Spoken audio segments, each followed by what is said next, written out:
So UFC fans are known to have some of the most dumbest takes on the planet, as we all know. We all see them online.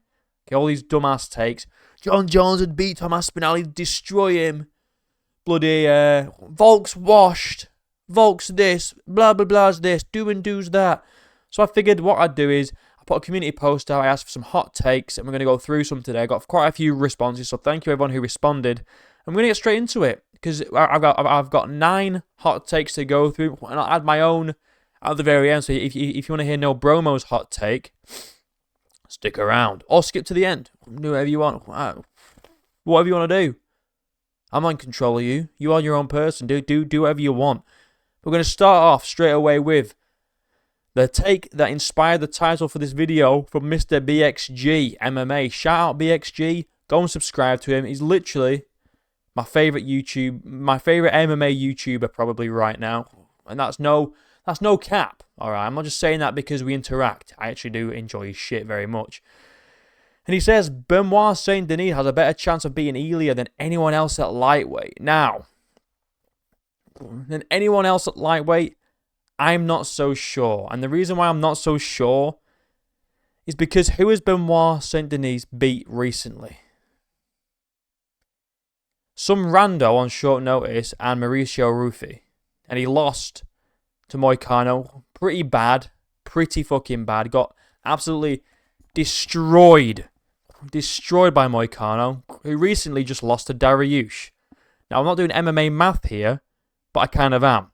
You know? Yes, Benoit looked really good against Rufy, or Hoofy, or whatever you want to call him. But that was Rufy's first real test at lightweight. And he kind of got exposed, you know, for having just no ground game, no grappling whatsoever. And very, very hesitant on the feet. Now, Benoit's good. Benoit is very good. But does he have a better chance than anyone else at lightweight? I don't think so. As long as Arman Sarukian's still there. You know, we haven't seen Benoit. Well, the last time we saw Benoit go up against a top guy, it was Dustin Poirier. And he got beat. He got head kick KO'd. No, he didn't get head kick KO'd, sorry. But he did get KO'd. But in fairness, he did have staph infection. So maybe that had an effect. But he did also get beat the shit out of by Moicano. One of the most brutal first rounds I've ever seen in my life was that fight. So, does he have a good chance? I don't know yet. I'd like to see him fight another top contender. Maybe like a Paddy, but Paddy's coming off a win against Chandler, so he's not going to want to fight down. Maybe fuck it, maybe fight Chandler. Benoit versus Chandler, why not? But Chandler's pushing for the McGregor fight, so who would you really give him that's in the top? I mean, there's Holloway. You know, there's fucking Oliveira, who's not got an opponent. Maybe he could fill in, even though his coach, I believe, did say that he's not going to fill in. I'd like to see him fight another contender first before I agree with this take. He looked very good in his last fight, granted, but it was against Mauricio Rufy. He wasn't really proven at lightweight. Oscar, just lay down, buddy. Come on. Lay down. Lay down. So we don't know. We don't know. I think BXG, I like you, bro, but I think that's a bit recency bias. I'll be honest. I mean, we'll see what he does in his next fight. It needs to be in the top, near the top. I mean, give him Dan Hooker or something. Your BSD versus Dan Hooker. That'd be a good little test for him, because Dan Hooker's decent. He's not like elite, but he's good. And if he demolishes Dan Hooker like he did to Rufy, then yeah, maybe I'd say this guy, you know, he could be a problem. Or give him Gaethje, you know, someone like that. Give him like a Hooker, a Gamrot, or a Gaethje. You know, give him a step up, give him another test, see how he does with no staph infection. So do I agree with this take? I wouldn't say he's got a better chance of beating Ilia than anyone else, because we haven't seen him fight any of the top guys recently, and we still have Arman Sarukian in there, who's probably the best lightweight that isn't Ilia Topuria right now. But saying that, he's not fought for nearly 2 years, so we don't really know what condition he's in, how he's going to look when he turns up finally. So who knows? But right now, I can't agree with that, bro. I'll be honest. Next one, we got Ivar, who says Fluffy is way more skilled than Khamzat and would beat him, but he's too small and weak, so Khamzat just outmuscles and dominates it. Now, this is an interesting one. Let me just get my cup of tea. Fluffy is way more skilled than Khamzat and would beat him, but he's too small and weak. I just want to point out that everybody said that Khamzat was too small for DDP. DDP's too big, DDP's too strong for Khamzat. And what did Khamzat do to DDP? I'm not saying that Fluffy beats Khamzat because Khamzat beat DDP, but what I'm saying is the reasoning behind it is kind of flawed because Khamzat just dominated DDP despite being the weaker guy, supposedly, you know?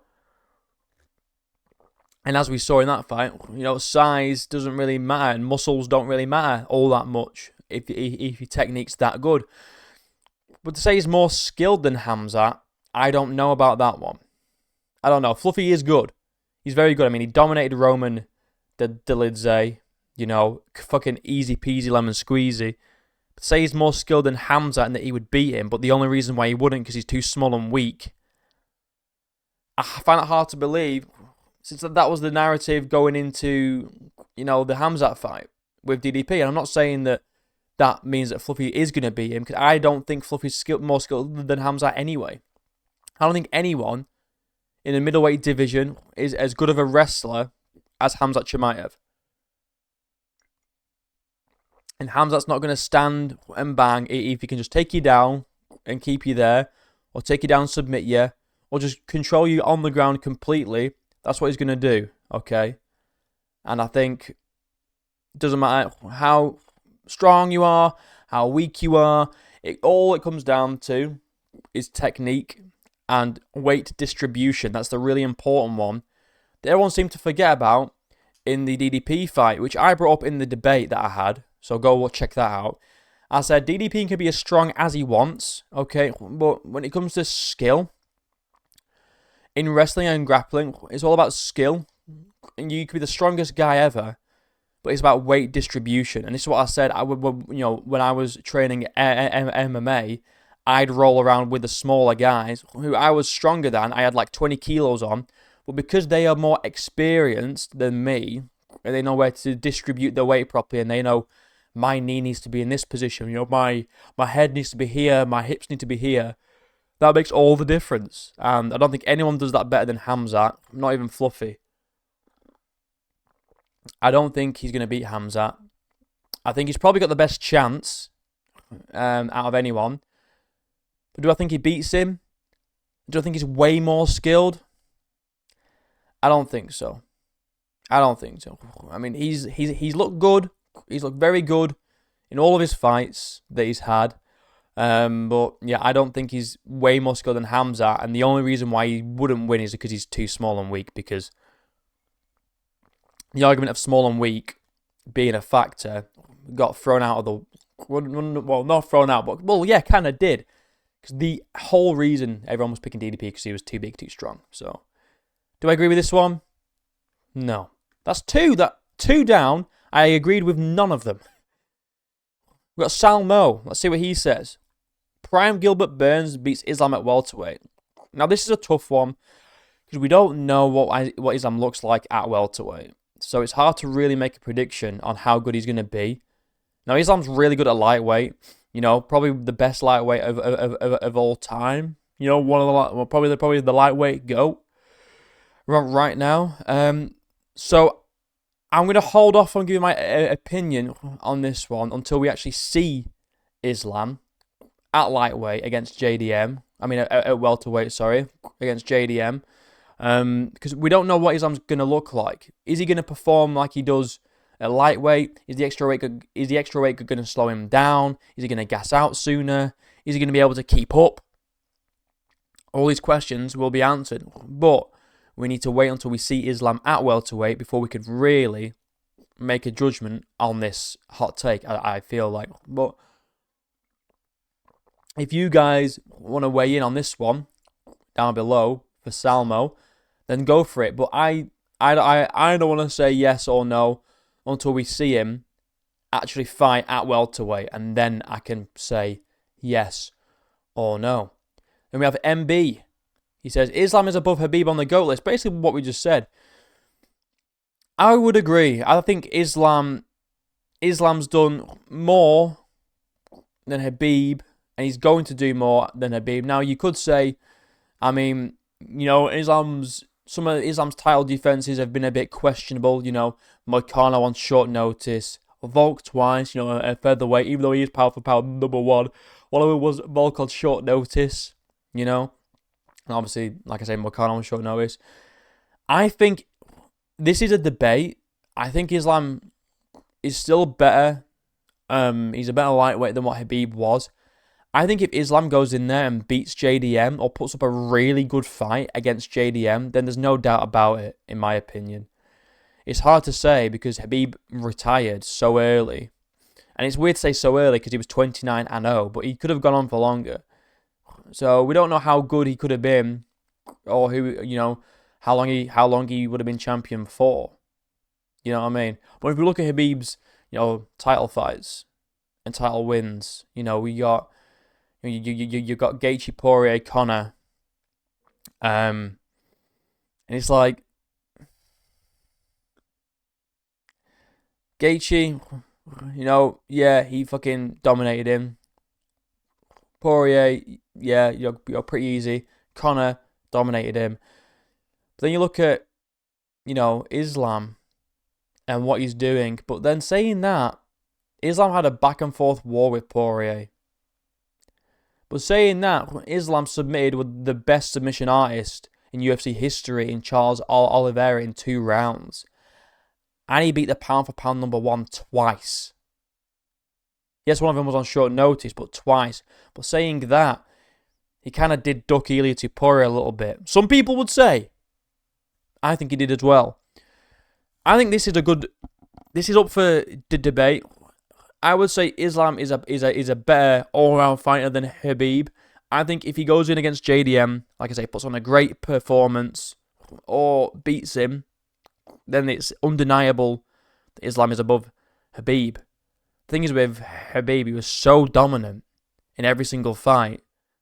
It's kind of hard to be like, whereas Islam had a back and forth war with Volk, a back and forth war with Poirier, you know, these back and forth wars where Khabib didn't really have any of that, apart from one fight, but he didn't have any of that really in 29 fights. But then I guess you've got to look at the resume and the quality of opponents that they have faced, and Khabib's kind of got a padded record a little bit, apart from his last few fights. They're the only real impressive wins. You know what I mean?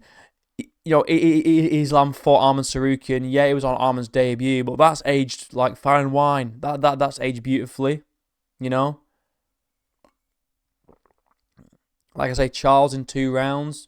Fucking Poirier in the 5th round. Volk for 5. You know, Volk then with a head kick KO. Moicano in 1 round. Saying but that Moicano win has aged very poorly because he just got beat by Dariush.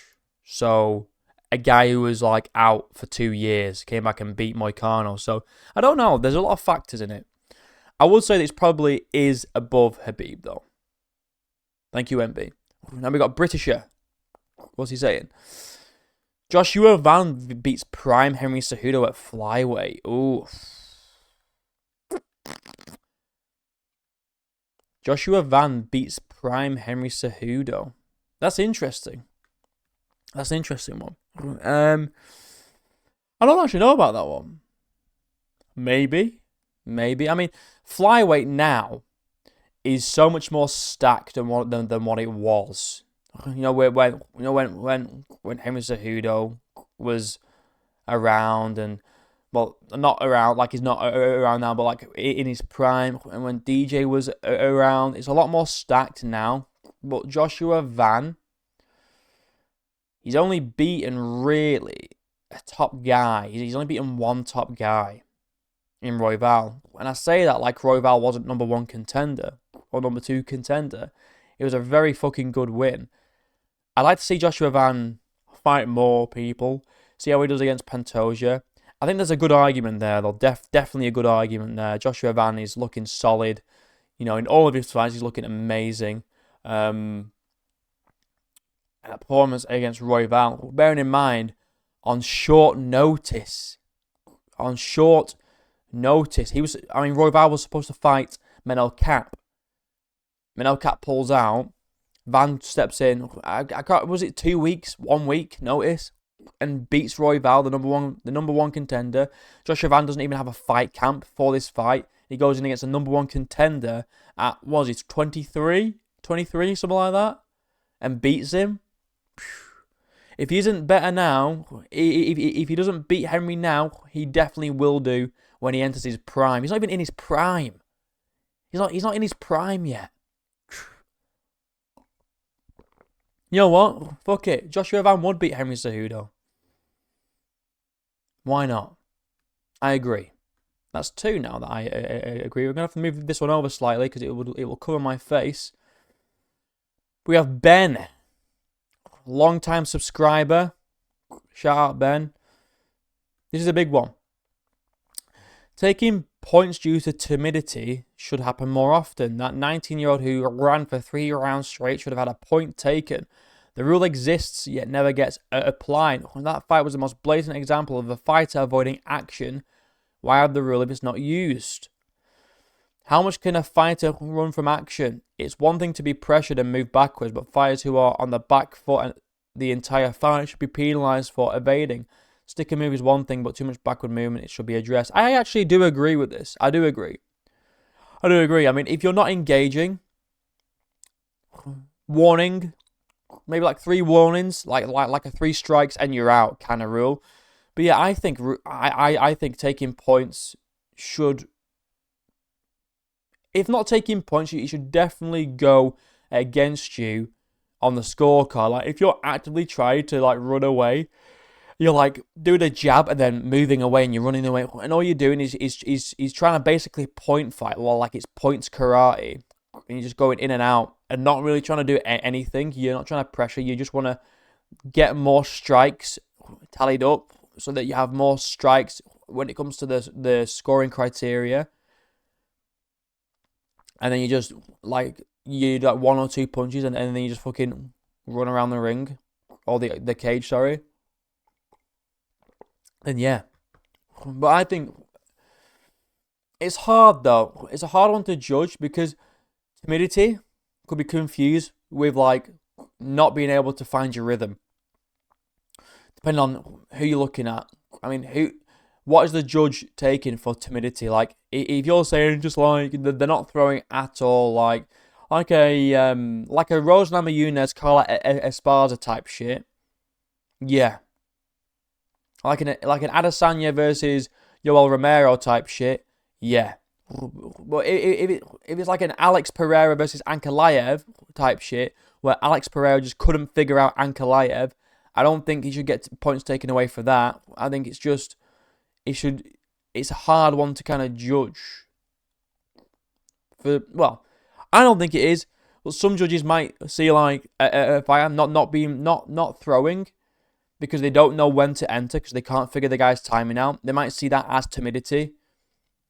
Or the referee might and go, right, you're not throwing anything, minus a point, and then it might be a case of fighters may start swinging and putting themselves in danger, and then boom, they get caught with a fucking flush punch, and then they're knocked out. But if they are just genuinely just avoiding action on purpose, then yeah, I agree. Get the points taken off them. There needs to be consequences for that. The same with stalling up against the fence, by the way.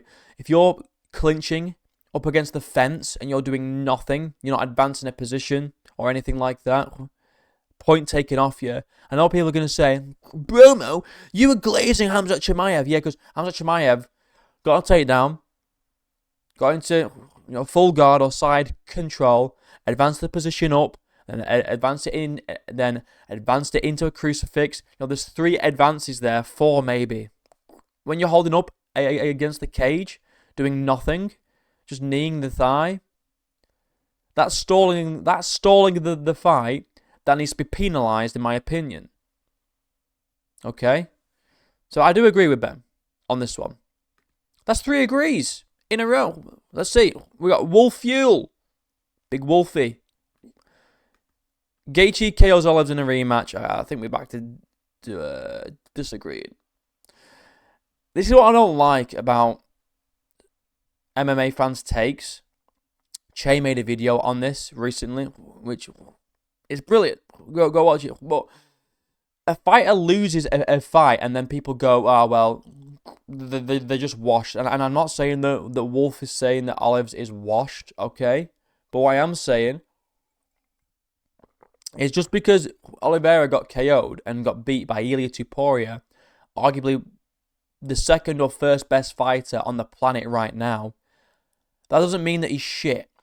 And that doesn't mean that Gaethje knocks him out. I mean, Gaethje, man, like, yeah, he beat Fiziev.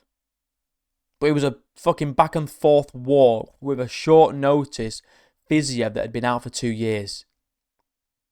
And we're talking about Charles Oliveira here, who's like, he's still really good.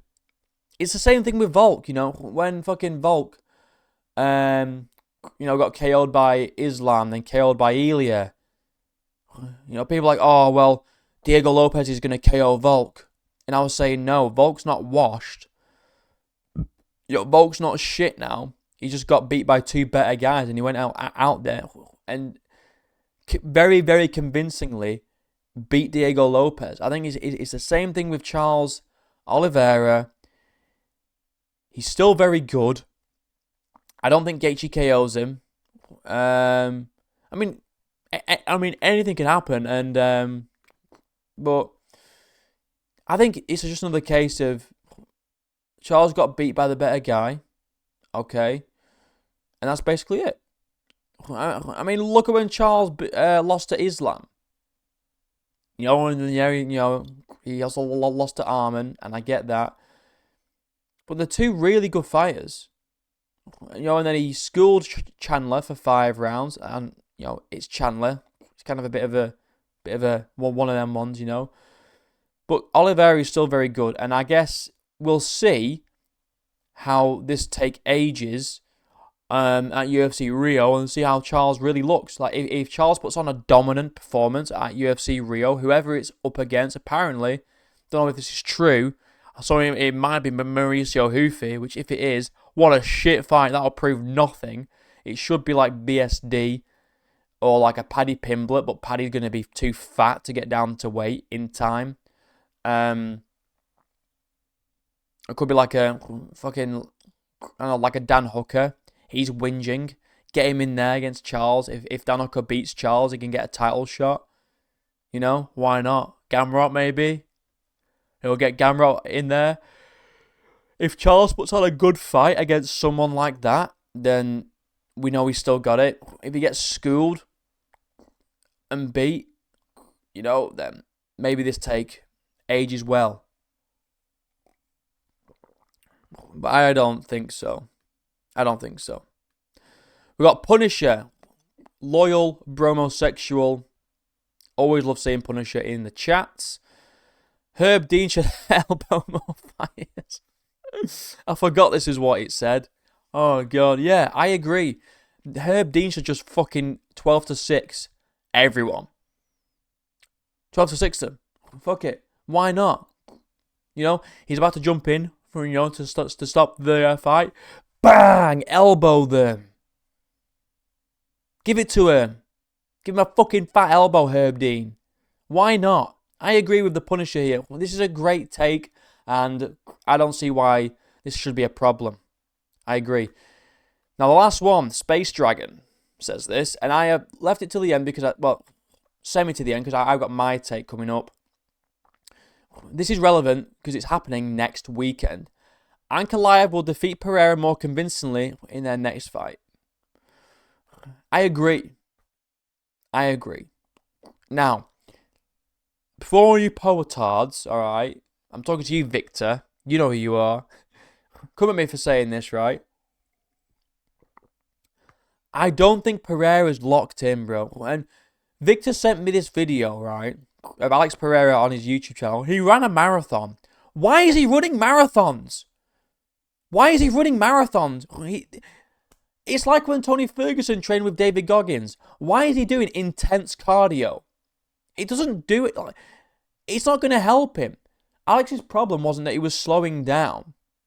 His problem was his fucking cage wrestling, and he's like Ben said earlier, he was too timid, bro. I mean, I know I didn't count that as being timid, but fucking I zoomed in there.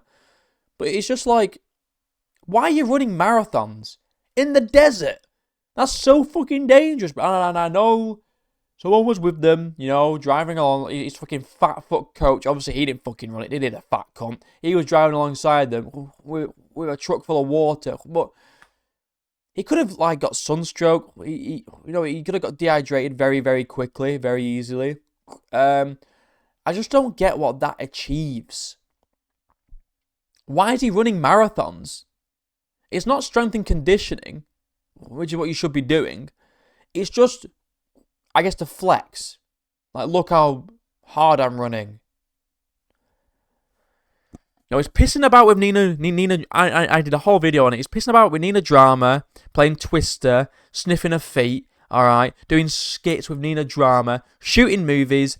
Ankalaev's not doing any of that. Ankalaev is locked in. He's locked away in Dagestan, brother. Smash.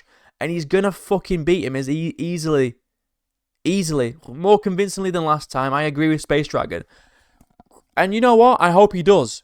I hope he wins, because my take is that JIRI Prochazka will defeat Magomed Ankalaev. I think Ankalaev is very good.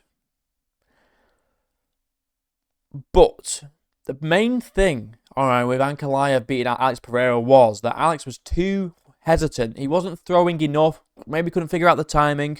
Maybe he was scared of the takedowns that he could defend easily anyway. But maybe he was thinking too much. Shit, where's his takedown coming from? Blah, blah, blah, blah. All this shit, right? And here's the thing, right? I think Yuri's got better grappling than Alex Pereira does. Okay? And I also think Yuri, his absolute strength is being awkward and unorthodox, right? And I think JIRI Prochazka, with his unorthodox striking, and he's not going to be hesitant. He's not going to be scared of Ankalaev's striking. He wasn't scared of Pereira's striking in the second, which is why he got KO'd in the second fight. And the first. But we won't talk about that. Well, listen, styles make fights, and you can't say, well, Yuri lost to Alex, and Alex lost to Ankalaev, so therefore, if you work it out, beep, boop, boop, Ankalaev beats JIRI Prochazka. Styles make fights, dickhead. And have you ever heard of that? Have you ever heard of styles make fights? You know what I mean? And I think Yuri's style for Ankalaev, it's just going to be too much. Yuri's so awkward. He's also now learned head movement. He's also now learned how to keep his hands up, and his grappling is good. Are we forgetting that he submitted Glover? JIRI Prochazka, the karate kickboxer, Bushido karate Bushido is his base. He's based in karate and samurai warrior type shit. He's based in being. He's basically based. His MMA base is being an autistic weeb. That's his base. And he submitted a BJJ black belt in a title fight. Yes, granted, off of a mistake from Glover, but he still did it, alright? Regardless of what you think. And I think he's not going to be worried about Ankalaev's takedowns. He's not going to be worried about striking. Yuri's a better striker. He's got better head movement, okay? Now he does anyway. I mean, look, his head movement in the Jamal Hill fight was just fucking... Oh, it was cinema! I think he's got what it takes to beat Ankalaev. JIRI Prochazka will beat Ankalaev.